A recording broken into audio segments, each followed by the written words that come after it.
Hi friends, आपका Hindi story channel में स्वागत है। आपके लिए एक और नई कहानी। कनिका एक सुलझी हुई समझदार लड़की थी।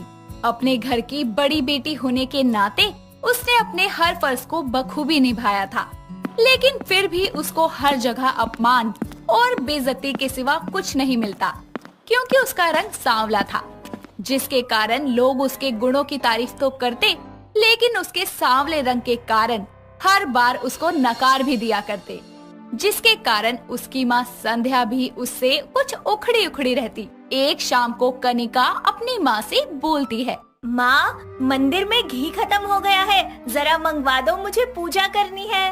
क्या फायदा पूजा करके, भगवान तेरे इस काले चेहरे को दूध सा गोरा तो नहीं कर देंगे। ऐसा क्यों बोल रही हो माँ? अगर मेरा रंग सांवला है तो इसमें मेरा क्या कसूर है? हाँ, कसूर तो हमारा है जो तुझे जन्म दिया, और मेरा दिमाग मत घुमा और जाकर खुद ले आ। अपनी माँ की बातों से कनिका के दिल को बहुत ठेस पहुँचती है, लेकिन वो उनकी बातों को दिल से ना लगाकर घर से बाहर चली जाती है। उसके पीछे से उसके पिता गोपाल अपनी पत्नी से बोलते हैं, तुम क्यों इतना बुरा भला बोलती हो उस बच्ची को? अरे माँ हो उसकी, इतनी कठोर कैसे हो सकती हो? जानती हूँ माँ हूँ, लेकिन उसके साथ साथ श्रेया की भी माँ हूँ। कनिका के सांवले रंग के कारण उसका कहीं रिश्ता नहीं हो रहा, उम्र निकलती जा रही है उसकी। यही हाल रहा तो उसकी छोटी बहन भी हमेशा घर ही बैठी रह जाएगी। ऐसा क्यों सोचती हो? हमारी कनिका के लिए एक योग्य घर मिल जाएगा, जहाँ उसके रंग की वजह से उसको अपमानित नहीं होना पड़ेगा। मैं भी यही चाहती हूँ, पर डर है ऐसा होगा भी या नहीं। कहीं इसका सांवला रंग मेरी छोटी बेटी के लिए भी अभिशाप न बन जाए। कनिका की छोटी बहन श्रेया देखने में बेहद सुंदर थी, जिसके कारण कोई उन दोनों को बहन समझता ही नहीं था, और श्रेया को भी उससे शर्म आती थी। लोगों के सामने कनिका को अपनी बहन वो नहीं बोलती थी, लेकिन एक दिन कॉलेज में कुछ लड़के श्रेया को तंग कर रहे थे। तभी कनिका वहाँ आकर बोलती है, क्या हुआ श्रेया? क्या ये लोग तुम्हें परेशान कर रहे हैं? आप क्यों आई हो यहाँ? कॉलेज में मेरी कोई रेपुटेशन है, यहाँ मत पता लगने दो कि तुम मेरी बहन हो, ठीक है? इसलिए जाओ यहाँ से। पर श्रेया, मैं तुम्हारी बहन हूँ, ऐसे कैसे तुमको मुसीबत में छोड़ के अकेले चले जाऊँ? कनिका की ये बात सुनकर आसपास के लोग बातें करने लगते हैं कि श्रेया इतनी गोरी है और उसकी बहन इतनी सांवली। अपने बारे में आसपास के लोगों को खुसर पुसर करता देखकर श्रेया गुस्से में कनिका से बोलती है, मिल गई कलेजे को राहत, करवा दी ना मेरी बेइज्जती। अब भगवान के लिए यहाँ से चली जाओ, वरना मैं भूल जाऊंगी कि तुम मेरी बड़ी बहन हो। बाकी तो मैं तुमसे घर आकर बात करती हूँ। श्रेया की बात सुनकर कनिका की आंखों में आंसू आ जाते हैं और वो रोते हुए घर आकर बोलती है, हे भगवान, मेरे इस सांवले रंग से बाहर वाले तो क्या, मेरे घर वाले भी परेशान हो गए हैं। मेरी माँ मुझे हमेशा कोसती रहती है। मेरी अपनी बहन मेरे इस रंग को अपने लिए अभिशाप मानती है, मुझे अपने साथ कहीं लेकर नहीं जाती है। लड़का चाहे कैसा भी हो, अंधा बहरा गूंगा लंगड़ा, लेकिन लड़की उसे गोरी ही चाहिए। और अगर लड़की सांवली हो तो उसके गुणों को अनदेखा कर दिया जाता है। क्यों हमेशा सांवले रंग की लड़कियों को ही नीचा दिखाया जाता है? आखिर क्यों?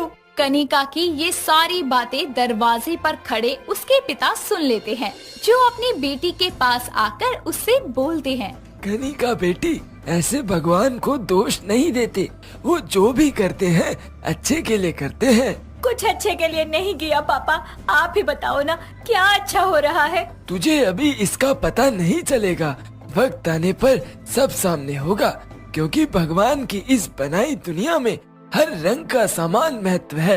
इसीलिए अपने अंदर कभी भी खुद के लिए नकारात्मक विचार मत आने दिया कर, समझी?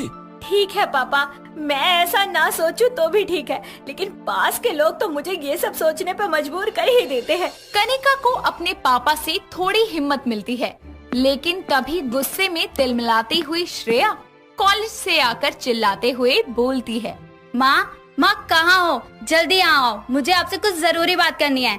श्रेया के चिल्लाने की आवाज सुनकर उसकी माँ, पिता और बहन कनिका बाहर आते हैं, जिसके बाद श्रेया अपनी माँ से बोलती है, माँ, मैंने आपको 1000 बार बोला है कि दीदी को बोल दो कि कॉलेज में मेरे आसपास भी ना भटके, लेकिन आज इन्होंने मेरे सभी दोस्तों के सामने मेरी इंसल्ट करवा दी। अरे क्या हुआ? क्या किया कनिका ने? अरे मैं अपने कुछ दोस्तों के साथ खड़ी थी, तो वहाँ आकर सबको बता दिया कि ये मेरी बड़ी बहन है।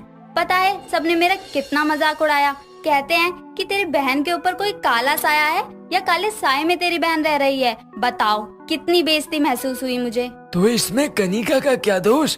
दोष तो तेरे घटिया सोच वाले दोस्तों का है, जो लोगों को उनके रंग रूप को देखकर इज्जत देते हैं। अरे तुझे तो उनको एक थप्पड़ मारना चाहिए था कि तेरी बहन के बारे में उन्होंने ऐसा बोला। हाँ, आप तो लोगे ही दीदी की साइड। मुझे तो आपने कभी बेटी माना ही नहीं। एक दीदी ही है आपकी आदर्श औलाद। श्रेया तू शांत हो जा।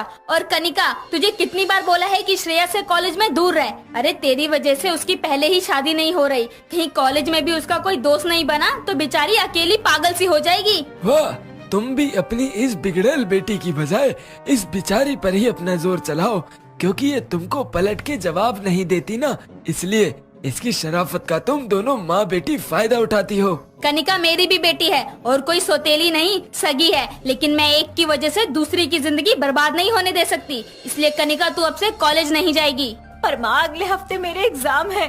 कोई एग्जाम नहीं देने, घर रहकर अपने चेहरे पर सुबह शाम उपटन लगाना, ताकि तुम्हारा ये सांवलापन दूर हो और कोई अच्छा सा रिश्ता आए तुम्हारे लिए, ताकि तू भी अपने घर में सुखी रहे और हम भी। माँ आपको मुझसे छुटकारा चाहिए। कनिका इस वक्त फालतू सवाल मत पूछ और अपने कमरे में जा। जब मेरी बेटी की किस्मत चमकेगी ना, तो तुम दोनों माँ बेटी की आंखें फटी की फटी रह जाएंगी। कनिका रोते हुए अपने कमरे में चली जाती है, लेकिन अब वो अपने इस रंग से और अपनी इस अपमान वाली जिंदगी से तंग आ चुकी थी। बाहर वालों की नाराजगी ने तो उसको इतना तोड़ा नहीं था जितना उसके घर वालों की बातों ने, जिसके कारण कनिका बाहर आना जाना बंद कर देती है और कुछ दिन ऐसे ही निकल जाते हैं। एक दिन श्रेया के पास कॉलेज में एक हैंडसम सा लड़का प्रतीक आता है, जिसको देखकर श्रेया खो जाती है। तभी वो चुटकी बजाकर उससे बोलता है। ओ हेलो, कहाँ खोई हैं मैडम आप? सॉरी, वो आप हो ही इतने हैंडसम कि आपको देखने के बाद आपकी बातों पर ध्यान ही नहीं गया। ओह, पर आपका ये फ्लर्ट हो गया हो तो प्लीज मेरे एक सवाल का जवाब दे दीजिए। हाँ बोलो। वो आपकी बहन कॉलेज क्यों नहीं आ रही? क्यों, आपको उससे क्या? वैसे भी उस अंधेरी नगरी को माँ ने हमेशा के लिए घर के अंधेरे में बंद कर दिया। क्या मतलब? मतलब उसने कॉलेज छोड़ दिया है, अब वो घर पर रहती है। Okay, thank you. प्रतीक इतना पूछकर वहाँ से चला जाता है। उसको जाता देखकर श्रेया मन में सोचती है, सही बहाना बनाया है बच्चू बात करने का। लाइन मेरे पर मारना चाहते थे और बात मेरी बहन की करने लगे। कोई नहीं, जाओ, तुम भी क्या याद रखोगे, श्रेया ने तुमको भाव दिया। श्रेया प्रतीक को पहली बार देखकर ही उस पर फ्लैट हो जाती है। शाम को जब वो घर आती है तो देखती है कि प्रतीक एक औरत के साथ उसके घर आया है। साथ ही श्रेया के माता पिता भी बहुत खुश नजर आते हैं। ये देखकर वो सोचती है, यार ये लड़का कितना औसम है। आज कॉलेज में बात की और शाम को रिश्ता लेकर घर ही आ गया। श्रेया के घर आते ही उसकी माँ उसकी पहचान करवाते हुए बोलती है, जी इससे मिलिए, ये है श्रेया मेरी छोटी बेटी, और श्रेया बेटी ये है प्रतीक और उसकी माँ निर्मला देवी। अपनी कनिका का हाथ मांगने आए हैं ये। क्या दीदी का? तुम पागल हो, कहाँ तुम और कहाँ मेरी दीदी? अरे उनके चेहरे पर अंधेरे के सिवा कुछ नहीं है। तुमने उनको पसंद कैसे कर लिया? मिस श्रेया, कनिका मेरी होने वाली पत्नी है, तो सोच समझ कर बोलिए। और मैं उससे बहुत समय से प्यार करता हूँ। कॉलेज में उसके नेचर और समझदारी ने मेरा दिल जीत लिया। उसके गुणों के आगे मेरा ध्यान कभी उसके रंग पर गया ही नहीं। और उसका सांवला रंग कोई अभिशाप नहीं है जिसके कारण वो इस दुनिया में बस दुख ही झेलती रहे। हाँ, मैं अपने बेटे से पूरी तरह से सहमत हूँ। अरे अगर लड़की के रंग को महत्वता देकर उसके गुणों को छुपा दिया जाए तो ये तो बहुत ही छोटी सोच है। और मुझे तो कनिका पहली नजर में ही पसंद आ गई थी। मैं तो जल्द से जल्द उसे अपने घर की बहू बनाना चाहती हूँ। सच कहा है किसी ने, भगवान के घर देर है अंधेर नहीं। आज मेरी बेटी के गुणों और काबिलियत के लिए एक सही घर खुद चल कर आया है। मैं बहुत खुश हूँ। भाई साहब, अब खुशियाँ अकेले अकेले मनाएंगे या मेरी बहू को भी लाएंगे? संध्या अपनी बेटी कनिका को सबके सामने लाती है, जिसके बाद कनिका अपनी होने वाली सास का आशीर्वाद लेती है और उसका रिश्ता एक ऐसे लड़के से जुड़ जाता है जिसके लिए उसका सांवला रंग एक अभिशाप नहीं बल्कि वरदान था। आपको कहानी पसंद आई तो प्लीज़ लाइक शेयर और चैनल को सब्सक्राइब करें। धन्यवाद।